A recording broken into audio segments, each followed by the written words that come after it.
Good evening and welcome. I'm Bob Pace. I'm your host. This is a live podcast broadcast around the world. I'm on YouTube using the StreamYard application. You found me on Facebook, How to Fight CPS. Now, CPS stands for me, the Child Protection System. It's every child protection system in every county in every state. And I know a lot of you are going through a real troubled time with them. I did too. I'm a family man. I have 6 children. I've been married 31 years.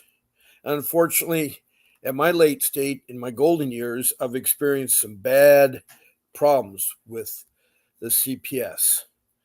Now, I once had my children trafficked into CPS. They are alienated. I have 6 children. 3 of them were young. They were taken, and it was pretty tough for me because it all started in 2010 for me. And what had happened was, unfortunately, I was laid off, the no fault of my own, at age 60. I thought I could find work, but I put the family needs important to me, and I had to stop a lot of the frills that we had, such as Disneyland season passes.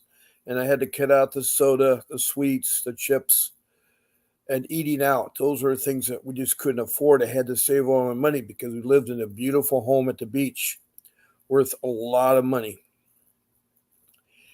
And so I wanted to keep that home. And so I fought trying to find work. Meanwhile, unbeknownst to me, some in-laws, these are lay people that decided to call in and report that me and my wife were not taking care of our children. They reported all the time, once a week. This went on for 5 years. I didn't know it with them.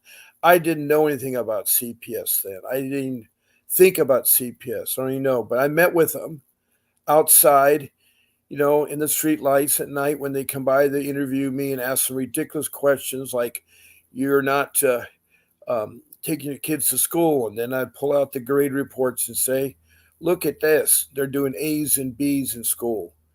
I would go to open houses and parents' meetings and all the kids' activities.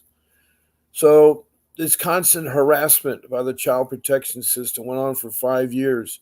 I did not know it was a layperson, my in-laws, the mother and father of my wife, her sisters, 3 of them, and her brother. We're constantly making up stories. I even showed them our house. I didn't know you're not supposed to let them in there, but nothing to hide. They saw the refrigerator was full of food. They saw the prep area. They saw the house was fine. And I lived in a private neighborhood. You could not screw up in the neighborhood without someone complaining. So I went along with these false allegations and tried it for 5 years. Then, unbeknownst to me, they got tired of the calls and he thought every call was real. You have to understand, when allegations come in, they are accepted as real, and CPS will investigate the allegations and think you're guilty. So you're guilty till you're innocent. And 5 years is a long time to deal with them, but that's what I was doing. So my case, finally, they got a hold of the police department, who followed me one day when I was picking up my son from school, my young son from school. And he had a black and white traffic officer pull me over with some false traffic violation so that he could talk to me because he was in marked cop car and I wouldn't just pulled over anyway. But he ordered me home. Not that I told him I need to pick up my wife or anything. He didn't care. And I said, "Well, what's happened? Is my home burned to the ground?" Or, I show up. It was a nightmare. There was like 9 people in the yard. 5 firemen. I don't know what the firemen were there for. 2 code enforcement, 3 social workers, 2 uniformed policemen, and the detective. They're all there. They had nothing to allegation on except the ones that were called in by my family, my in-laws. But they wanted to find something. That's why they had the fire department there. I mean, the fire department was checking where I installed the smoke alarms. Did they work? Did you see the fire extinguisher? They were looking for some. Code enforcement was looking for something. Was the swimming pool gated? Was there a lock on the back door? They were looking for things there. All the code enforcement found was a loose front gate and the yard needed trimming. I had to let my landscaper go because I couldn't afford him. And it's hard work to do it because I had a beautiful yard. And believe me, I wanted to keep it looking nice. So they came to constantly search my home for something. And what they found at that time of my life, my dad had just died, my mom was dying, and I was consolidating their belongings in their home. And I had all their belongings in my home that I was sorting through. I should have put them into storage, but I had no money for storage. It's about $1,200 to put things in storage. And um, I was sorting them in the boxes and the furniture. Everything was in the living room. It wasn't throughout the house. But they said, no, you're endangering the kids. Those boxes could fall on the kids. And the walkways that are through the living room were 3 boxes high. My youngest, 9-year old, was taller than that. And they certainly wouldn't come up to bedrooms. Their bedrooms were clean and spotless. They had bathrooms. Each of them had their own bedroom. It was sad state of affairs. But anyway, they charged me with neglect, endangering the kids. And so it went on for 3 years. Luckily, I got an attorney, but I have 5 rules that I didn't do. Rule number 1, you should hire an attorney right away. I didn't do that. And then rule number 2, you should keep your notes. I had everything put on Post-its and scratch pieces of papers.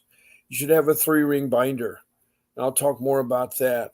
Also, you should never talk to social workers or police. You should never let them in your home. You should never let them take your kids. There's only 3 ways they can gain entry. You give them permission, or there's domestic violence going on and the kids are in danger, like being strangled or thrown against the wall, or maybe there's knives and guns pulled out. That's domestic violence. Yes, the police and social workers can enter. The third way is a warrant. And I did not know these constitutional rights, these civil rights.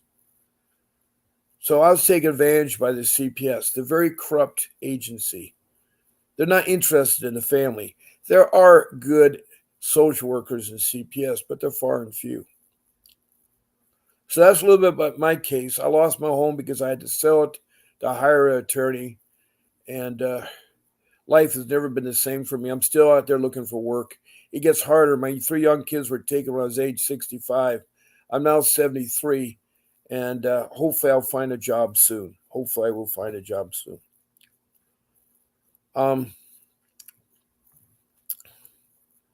I think you all that are listening to me, again, I give extended warm welcome. There are 4 ways you can interface with this room. One of the first ways you can interface is to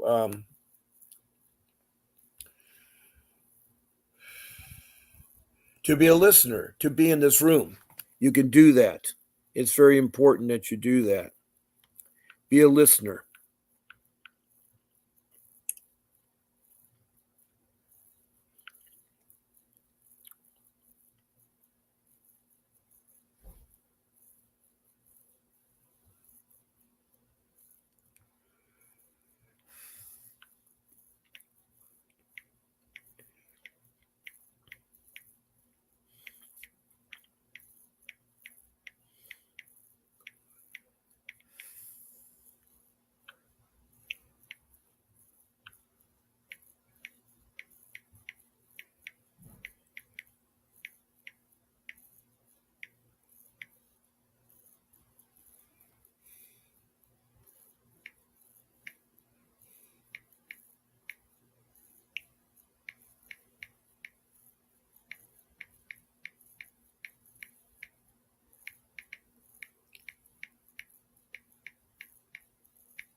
Um,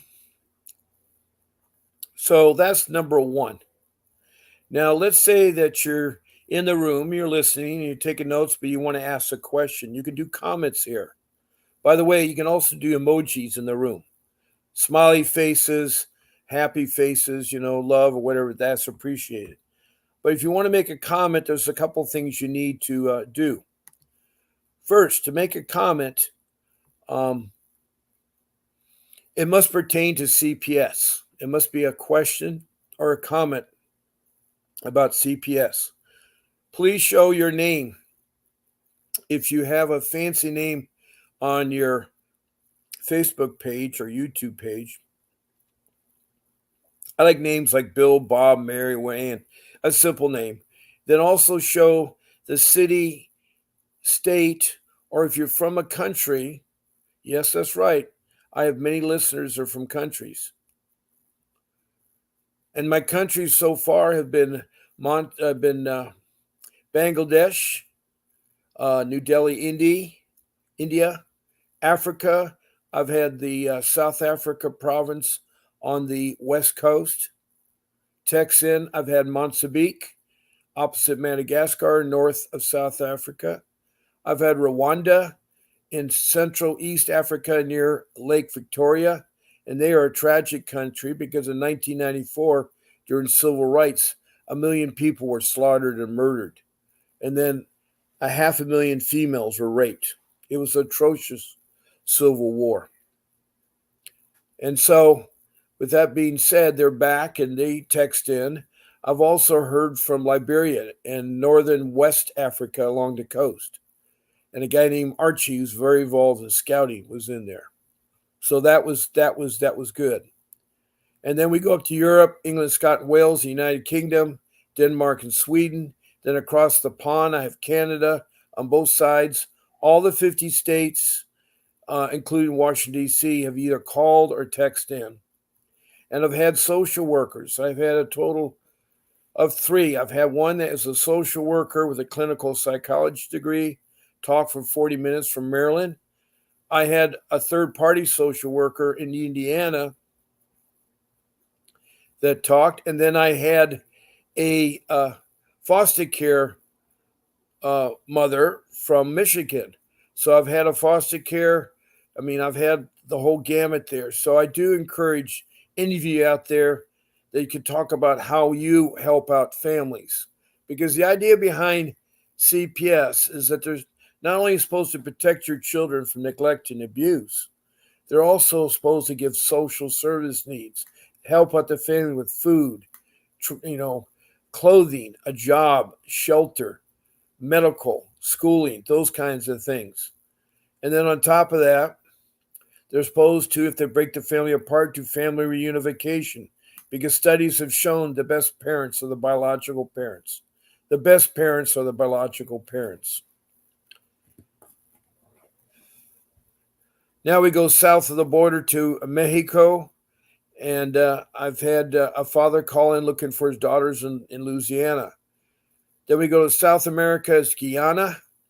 That is east of Venezuela, north of Brazil, with a coastal town called Georgia. Then we go across Pacific, it's Australia. And I've had several calls from Australia, several comments. So it's a worldwide issue, the CPS issues. And so I want you to be complete with your case when you call in or if you text in. I just asked you in a couple parts. One, what is your family makeup? Is it a husband, wife, girlfriend, boyfriend, lovers, a partnership? And how else is it structured? Are both parents involved? Are you a single parent? Are the children all with the same parents or have different parents?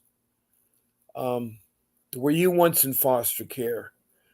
Those are important things you can tell me. It helps me look at your case and help you all out there. I'd like to know the ages and sexes of the children and what the allegations were, what the abuse and negligence. I mean, a little detail about that. Then how were the kids taken? Did you give them permission to take your kids? You drive your kids down to the social service office? Did they burst in because domestic violence was going on? Or did they have a court warrant that allowed them to come in your home? And lastly, tell me where you're at on your case. And those things are going to be helpful when you when you call in and so forth. So another way to interact with this podcast is be my guest. I've had guests, a lot of guests on here. I can have up to 9 guests. And I have a producer, and my producer's name is Grace. She works really hard behind the scenes, and she really helps me a lot. She helps the show and everything, and I thank her for it.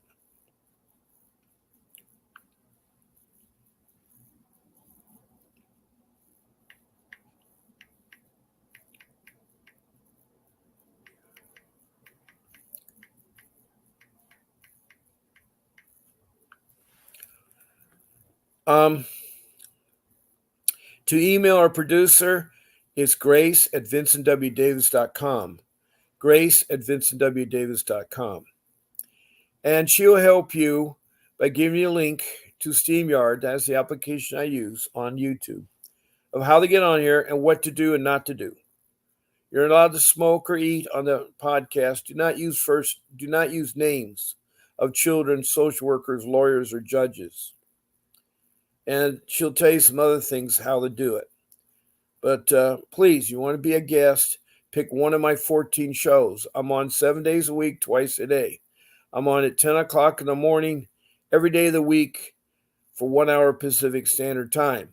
I'm on the evening, 1 hour Pacific Standard Time, every evening of the week. The only exceptions is on Sunday. Today, this morning, I was on at 8. Every Sunday, I come on at 8 o'clock so that I can go with my family to church after the show, after the podcast. So I'm on the show, and I'm there for you 14 times. So all you do is tell Grace, I want to be Bob's Monday evening show. I want to be Bob's Saturday morning show, or Bob's Sunday evening show, or Bob's Tuesday morning show. You just pick it and do it. There's 14 shows to choose from.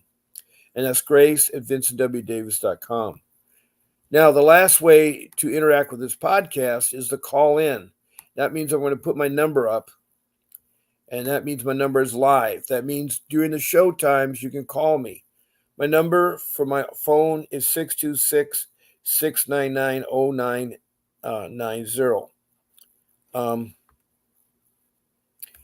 That number will be alive and be usually during my show hours.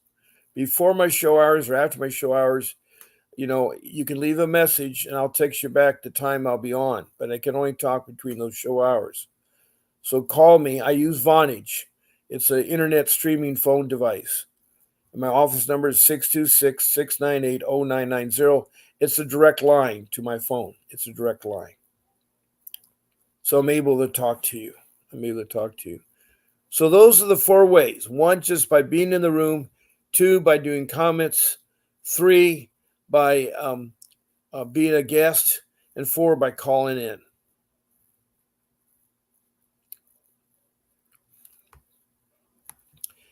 Now, I have lots I can talk about. I have lots of stories I can share for you. I can tell you what social workers are about. I give you incidents of the bad things that they've done. I have over 50 tabs open that'll help me help you, like the ICWA. What is ICWA? What is the 388 motion? What is the JV 160? What is ICPC? There's a lot of topics I can talk about. The room is really controlled by you all, your listeners. So if you wanted to participate or you ask Bob, can you help me with this? I want to be molded to what your case is about. I too had a very hard time. It was 5 years of false allegations, 3 years my children in custody, and I lost my daughter. And I still cry every day about it. She's a very precious daughter. She's only 22 years old. And she's very, very precious. But I have my 2 sons, and I'm proud to have them. I'm really proud of what my sons are accomplishing.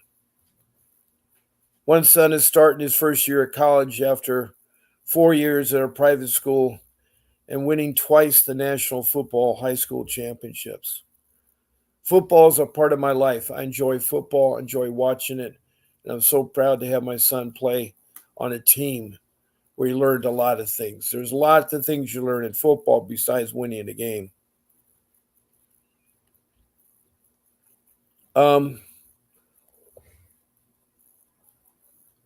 So I usually have my regulars. Right now, I guess being Sunday night, maybe people are having a time with their families. One thing in church I liked was a saying that a family who eats together stays together. Now, those are beautiful words. A family that eats together stays together. And I know some of these life skills we all made, I'm not supposed to talk about them, but how many times do you sit down with your family every night to talk about what the family was doing? It's important we make our families strong and love one another. We don't want to do arguing in front of the children. It is bad in front of the children. So you have to take a timeout, you parents. Go outside and do a timeout. Because arguing children is damaging to them. And that's one of my failings as a father is that I argued with my wife. And it's probably because I love my wife so much that I want what's best for her. I mean, we've been married 31 years and been through a lot. And we have 6 children together, 3 girls, 3 boys. My wife had 2 children before she met me. I had 1 before I met her. And then we've had 3 together. And all our children, as far as I know, are doing fine. I don't know about our 22-year-old daughter. My sons see her, and so they tell me that she's doing okay. My other 2 daughters, one of them I don't talk to, and the other one I don't talk to, but I guess she's doing okay too. But I know that you all are listening and have something you want to ask me, so feel free to call or text me a comment, and I'll try to help you. I'm trying to find out where one of my I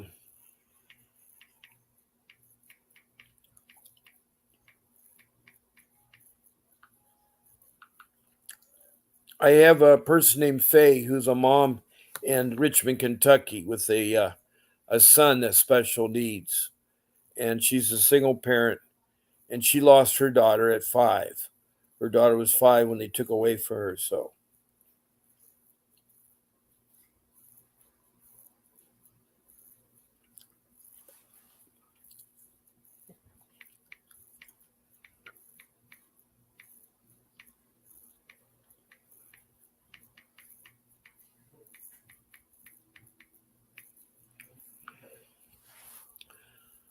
um,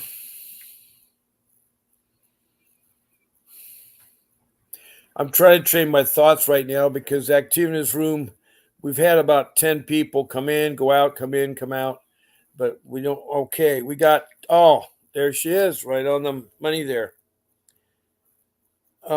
It's okay, Faye. I just the room is very quiet. I've had a couple people come in, go out, come in, go out, and Faye says she's here. Who Faye is? She is a single mother who was raised in foster care herself 5 times. Sadly, her mother did not work out taking care of her. That's why she was in foster care. She still loves her mother. Her mother passed away. But she grew up after being molested and raped and in sexual trafficking. It's very corrupt in foster care. Now, we did have a foster care mom last night from Michigan. I was so glad to have her talk because she's not your typical foster care. I know there's good people out there. Not every social worker is bad. Not every foster care is bad.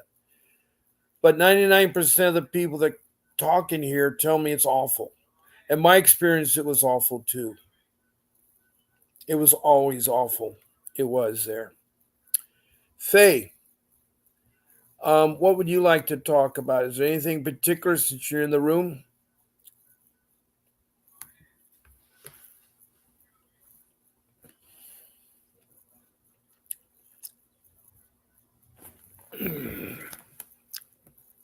I talked a little bit about my case already. I've talked about how to interact with this live podcast. I guess I could start talking about some of the topics or the rules. Now, there's 5 rules that I've developed that I never followed that it should have. Rule number 1, I touched a little bit. It's having an attorney. You need to have an attorney when you're dealing with child protection services. Reason is, you know about open heart surgery, you're going to have a real life doctor in there. You're not going to have a layperson open your heart. Well, in child protection, you need a real life lawyer. You need a lawyer that's trained in school in a dependency juvenile family court. Those are the areas you need a lawyer. And I have an attorney. His name is Vincent Davis. He has a law firm, Vincent Davis Associates, that produces this podcast. He has 35 years of fighting CPS and getting your kids back. He's a trial attorney. He's also filed civil lawsuits against CPS and won millions of dollars in both state and federal courts. So he's well-versed, well-tuned. And I highly recommend you talk to him. I know you probably say right now, oh, I got a court-appointed attorney, I'm fine. Well, some of you, I'm not saying don't use them, but you have to understand, a court-appointed attorney will have 30 or more cases going at the same time. They don't have time for your case, so they're going to sloppily do the easiest way to get through your case. They're friends of the court, meaning the judge, the social workers. They work for the social workers. They get paid, and they're underpaid, and they're not very qualified. This is a starting job for them. And so they're not going to fight for your case. I don't care. I tried to use them. They're terrible. One person said he fired 10 of them and never got anywhere with them. Very much frustration. But I'm offering you right now through a special deal I made with Vincent Davis that you can have a consultation with Mr. Davis, who's one of the top attorneys in the country, for 30 minutes for $60. That's a special rate that I came up with. $30 minutes for 30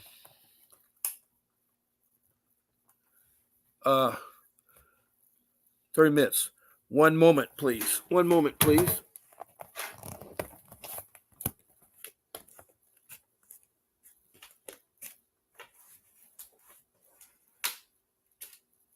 My battery's running low. I forgot to plug it in.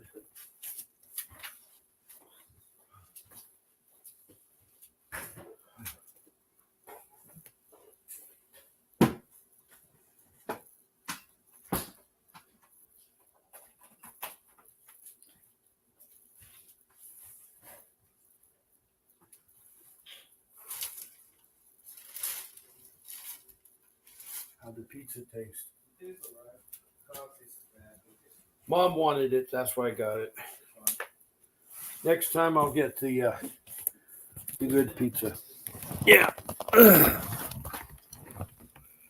Okay, I had a power outage. I forgot to turn on my my power supply, and it told me that things were going to go bad, so I had to make sure it's plugged in. So we're talking about rule number 1 to get an attorney. And this consultation is all you have to do is call in to that number on my screen, 888-888-6582. It's in orange background or red background with yellow letters. It's 888-888-6582. That's my office. Make sure you tell the office that Bob Pace sent you and that you're interested in the consultation with Mr. Davis for 30 minutes for $60. When you talk to Mr. Davis, it's very important that you tell him that Bob Pace sent you. And when you do talk to him, you're going to feel a sign of relief. He's an easy man to talk to. He has his own podcast.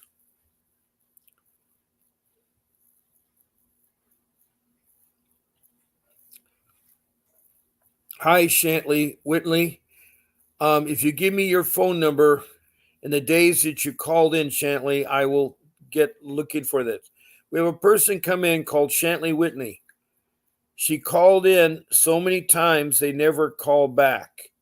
Well, Shantley Williams, Whitney, If you tell me what days you called in and what happened, because they have an answering service 24/7, and they should have got a consultation. So if you leave your name and they didn't call you back, you have to call them again. But you said you called them so many times. How many times? And if you give me your phone number, I'll have the office call you. I'm sorry that didn't happen. Now, when you talk to Mr. Davis,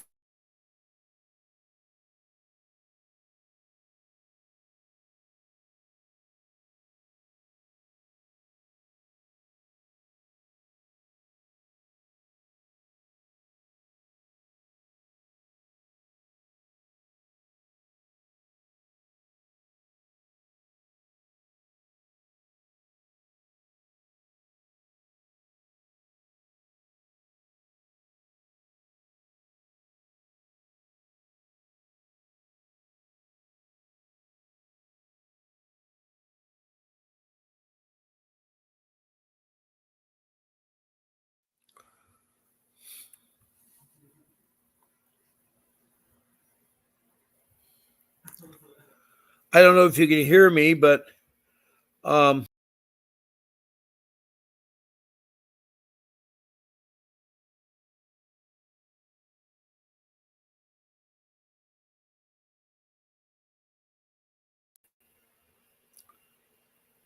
okay.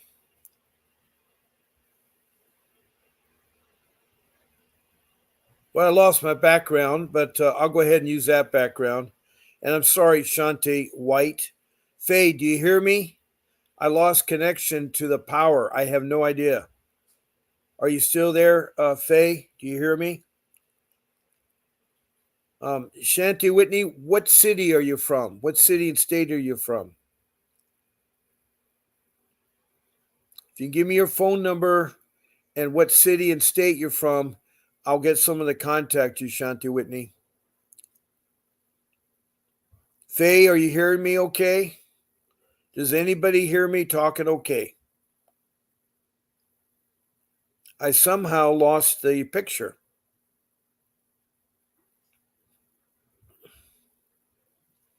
But I have my picture now. I see it. And so hopefully you all can see me okay. Hopefully you all can see me okay.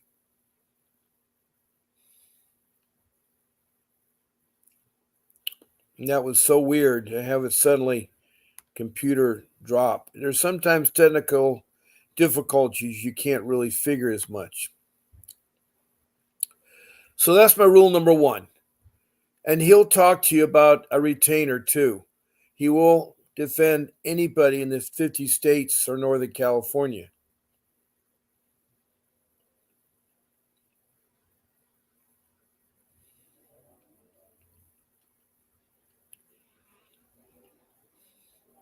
Now, he does have a thing called School, Skool, where he teaches about how to be a a lawyer. And on 28th Wednesday, there is a school day he's conducting. So there's a lot of information with his law firm. Lots of things have interfaced with it. So please call him at 888-888-6582.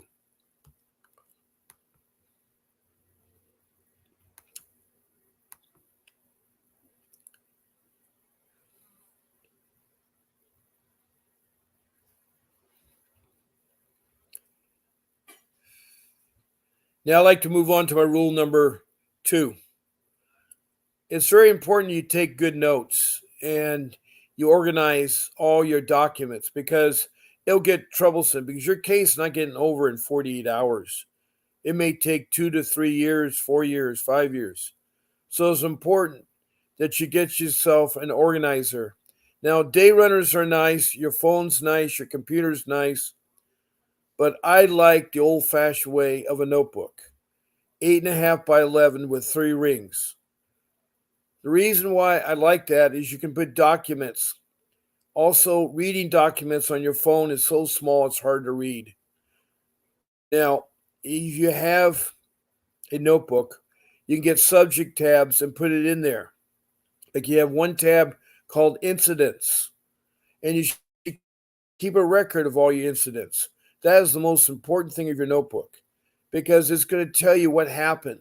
So what you do is you put your date, the time, the location, and the people involved in the incident, whether you met them out in the field or on the phone.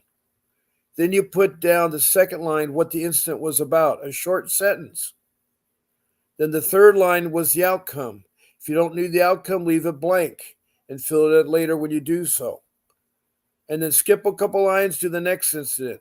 The incidents could be with your school, with the police, with the CPS, with both the police and CPS, with a neighbor or something. Incidents. It's like a journal. It's a record of what was taking place. Because 6 months from now, you won't remember what you did or say. Also, that notebook with tabs, you can make one called court papers. Every court paper you get, you can arrange it by date, hole punch them, and have them in there. Your court orders, your safety plan, whatever documents that they give you. Another tab would be like your parenting classes you take, all the certificates you put in there.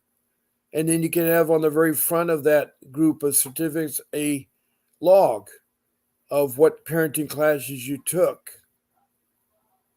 And then you can have a program, all the programs you take, domestic violence program, or maybe an alcohol program, alcohol treatment program, whatever. So you can put that in there.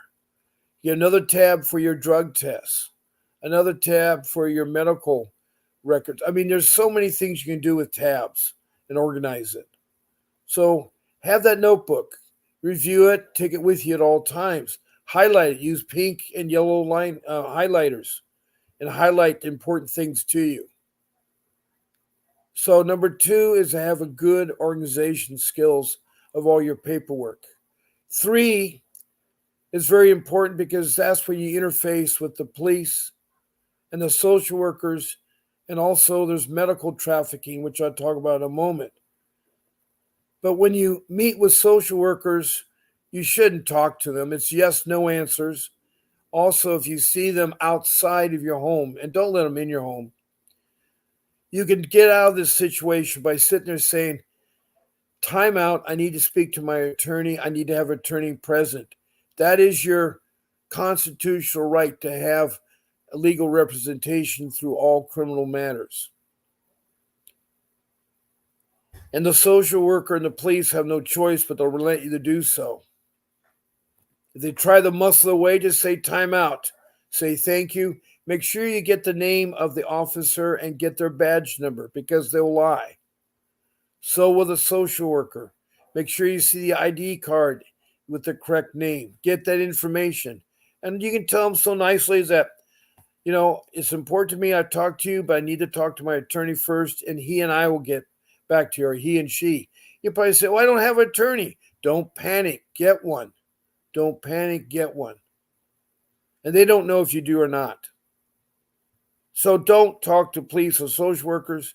And whatever you do, don't open the door to them. Don't let anybody, in fact, don't open the door to anybody. If you have family or friends that want to come over to visit, have a special knocking sound or a ringing bell sound to let them in. And the reason why I'm saying that, there's been several instances where people are getting killed on the spot for opening the door. There's a blank Air Force airman, 23 at the time, on May 3rd, that opened the door, and he was shot 5 times in the chest and died on FaceTime with his girlfriend. That officer was later fired during the investigation a week later, but he's not persecuted. He may, whatever. Another woman died trying to talk to the sheriff that infiltrated her apartment, and she was doing some dishes or something. Next thing you see on the body camera, he shot her 5 times in the face, killed her on the spot. Why? Because she answered the door and let him in. There was a Korean lady the other day who had some mental issues, and they let the police in. and they shot her 5 times. There was some type of a knife or something, but I don't know. I mean, I think a gun holds 6 or 8 shots. I don't know how much a gun holds. But why they have to use such excessive force? Why can't they shoot someone in the foot or the arm or leg to wound them so they can subdue them? I know my background changed, Faye. I'd have to go offline and change it. I had an outage go, so excuse my home. That's my home. I usually have the brick in the background, but tonight you can look at my 2-door stainless steel refrigerator and my antique china cabinet behind the couch that I'm sitting at.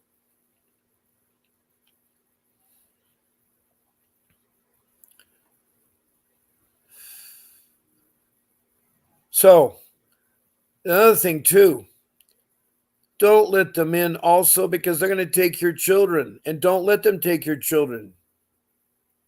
They don't have to take your children. You don't have to talk to social workers. They use everything you say against you. Same with the police. So if someone comes knocking the door, don't answer it. Go be quiet, hide somewhere. They will leave a card or they will come back another time, but don't answer the door.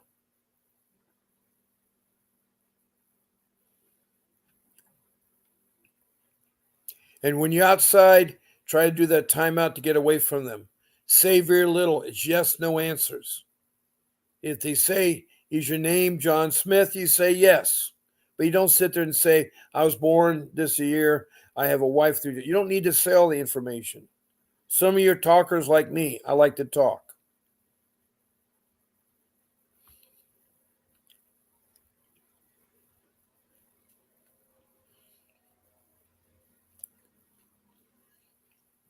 Now, further mentioned medical trafficking. I lump this with this rule number 3 because so many so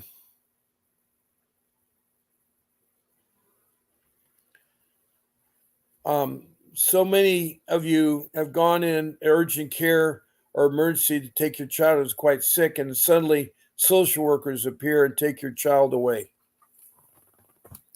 It's very, very important that you go in there and do not talk to social workers. Do not talk to social workers. It's very, very, very important. They're in there now in hospitals. Well, thank you, Medina. I remember the name, but I can't remember the city, state, or country you're from. If you wouldn't mind, tell me. Welcome back. I'm here to help you. So, medical trafficking, if a social worker comes and talks to you, just say no and walk away. You do not have to give them your child.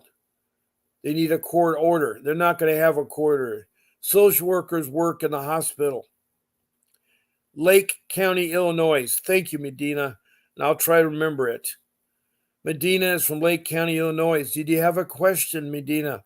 Did you want to call in and talk on the phone? So, anyway, another form of medical trafficking is when you have a child.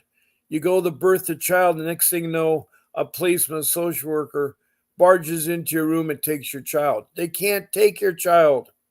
They have to have a court order. You may have tested positive or something. I don't know why they would go in there, but you have to be aware. You want to check ahead of time, and you want to tell the hospital that only these people can come in the room. Policemen can't. They have to wait in the lobby. So that's my rule number 3.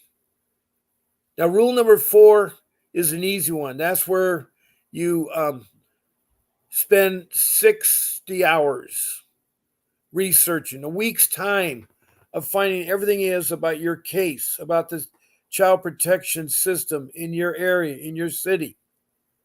The internet is a great source of information. I've found hundreds of things on the internet by looking up the CPS in that state or what it is there. So spend some good quality time researching because you'll find things that'll be useful and helpful to you. Now, Shanta, Whitney, if you're still here, I still don't know where you're from, and I need your phone number so that I can have the office contact you. Shanty Whitney. Now, Richmond, Kentucky, and she's a listener and she's a helper in this room. She is almost like a co-host. And Medina's been in here before, and thank you coming back. She has been back here before. Now I go to the fifth rule, and that's a rule that Faye developed, is you need to make a folder of all important documents. What I mean by that is your driver's license, social security cards of your kids, birth certificates. You can make copies if you have a special place for your driver's license. But your birth certificate and social security cards need to be in this folder. That folder's going to be a special place. Your kids' grade reports, your health records, your health shots. It's supposed to be a folder of your important documents, your marriage certificate, things like that. Now, if you have your marriage certificate in a frame on the wall, then make a copy of it and put the copy in that folder. But you'll need those documents because they will try to steal your birth certificate from your kids. Make sure if you have a child that you get it before you leave the room. It's important that you get a birth certificate and a social security number. They do it at birth. So those are the 5 rules. 1 is get an attorney, and I mean a real attorney. 2 is get a notebook and organize all your paperwork in it. 3, don't answer the door. Don't let social workers or police in your home. Don't let them take your children. With medical, do not let them take your children. Be awful careful, heads up. And lastly, have that folder with all your documents. So those are the 5 rules that have helped me and help others. So hopefully you listened to them and wrote them down and so forth. Now, social workers, if you really want to know how bad they are, I can start off with example of these 8 social workers who worked in Prescott, Arizona. They were white females that had over 25 years together of doing social work in the child protection system. Now, in the year 2022, they decided to purchase pink t-shirts. Well, I'm not against the pink, but what they put on the t-shirts, they had stenciled on the t-shirts on the front, professional child kidnappers. And on the back, they put, do you know where your children are at? And they paraded around at Target, at Costco, Walmart, Best Buys, all the big stores. And it intimidated the parents. And of course, complaints came in and they were fired along with the director of, they call their place in Arizona, Department of Children's Services, DCS. And he was fired. They left him with only one person on the staff to handle all the abuse and negligence in the city of Prescott, Arizona, the county there. So that's your example. They're professional child kidnappers. They're not your friend. They're not transparent. In fact, right now, there's $100 million unaccounted for in Richmond, Kentucky with a social worker. There's another social worker in Richmond, Kentucky who's been indicted of fraud with embezzlement of money. Kentucky is the top state with fraud in child protection system. It's a really bad state, bad with the police and bad with it. Social workers will use police to intimidate you. When you see a policeman with his vest on and his buttons ready to pop off in combat boots and combat gear, it's very intimidating. Also, they have no people skills. They don't know how to talk to people. They're rough. And they're intimidating. Now, that's not for all policemen. I know of some policemen that are good. In my early life, I was trained in police techniques. I was an ocean lifeguard and I had to make arrests on the beach. So I had to go and learn some police skills and so forth. I did not pack a gun as a lifeguard. My gun was my rescue can. It was a rescue can, a heavy plastic can. The old days was metal cans, which I was fortunate to use. And they really hurt when you bang somebody on the head. But policemen, seems like with social workers, are the intimidation factor. I unfortunately have not met too many good policemen. They just don't know how to talk to people and they escalate incidents before they get better. A policeman should learn how to de escalate things going up there. And where I live, it's been lots of bad policemen. Lots of bad policemen. Okay, we got Jessica. Hi, Jessica. And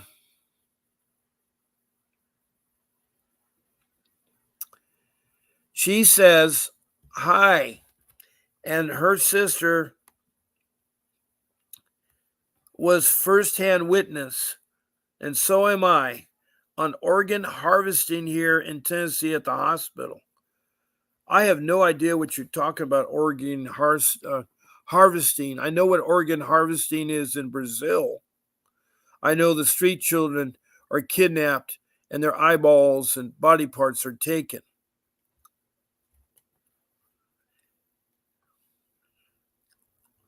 Now, Jessica, I don't know what city and state you're from. If you could tell me, that would be great. Oh, Tennessee. I'm sorry, you're from Tennessee.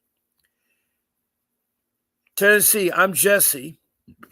I was held in jail so they could steal my baby. I never seen her again. It's been 2 years. I don't know why you was held in jail. Sounds awful. And you not seen her again in 2 years? Jesse, I'd like you to call in and talk on the show about your story. It sounds quite interesting. Ebony Charles. Hi there, Ebony, and welcome. What city or state are you from? What city or state are you from? I'd like to have you in there. I don't know why so many people come in late. All evening long, there's nobody. How to find a free pro bono lawyer from Detroit, Michigan once again. And hello again. So I guess you're in Michigan, Detroit, Michigan, and welcome, Ebony. It's hard to find a pro bono attorney that's any good because you're dealing with something that is very awful. I just told about the pink ladies and how they put on the t-shirts they're professional child kidnappers.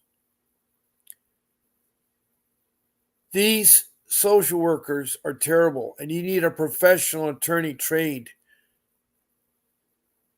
And a pro bono, there may be an attorney or two. All you do is that you type in a free pro bono attorney, and then you put your Detroit, Michigan. And what you want to put in there is the Child Protection Services, CPS.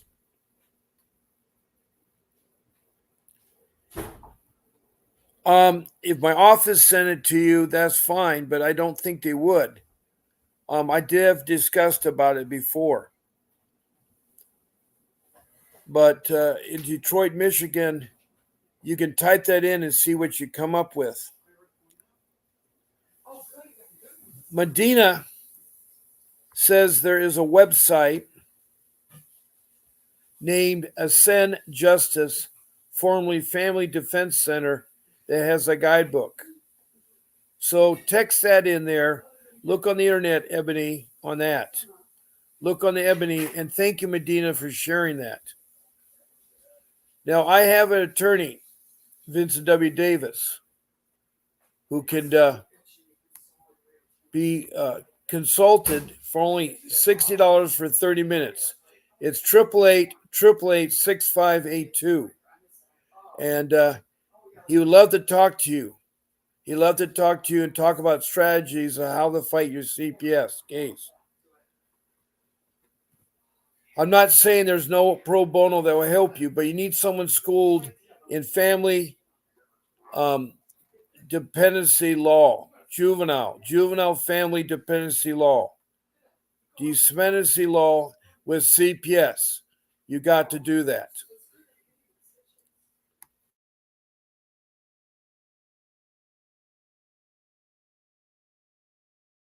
Okay, I'm back. I'm sorry for the background sound. I'm doing this podcast from home, and so the background sound, I've asked him to be quiet there. Now, Bedina Furley says, I'm going to set up an appointment, $60 for 30 minutes by one of the best, so well worth it. You're right. You call into Vincent Davis, 888-888-6582. Tell him that Bob Pace sent you. Now, Ebony asks, what errors have the judge made? He puts in there, what errors have the judge made? I was told to look into that. I have no idea what errors they are, Ebony. You need to tell me more. Now, I'm getting close to my ending of my podcast at 8 o'clock. There's only a couple minutes. I'm glad that y'all come in, but I don't know why you come in at the tail end of the show. But anyway, to recap the show, I've talked about what kind of a CPS social worker there are. I talked about how to get a good attorney. I talked about how to keep your paperwork in order. I talked about how to not let social workers in your homes and do not talk to them. Do not give up your child. I talked about medical trafficking.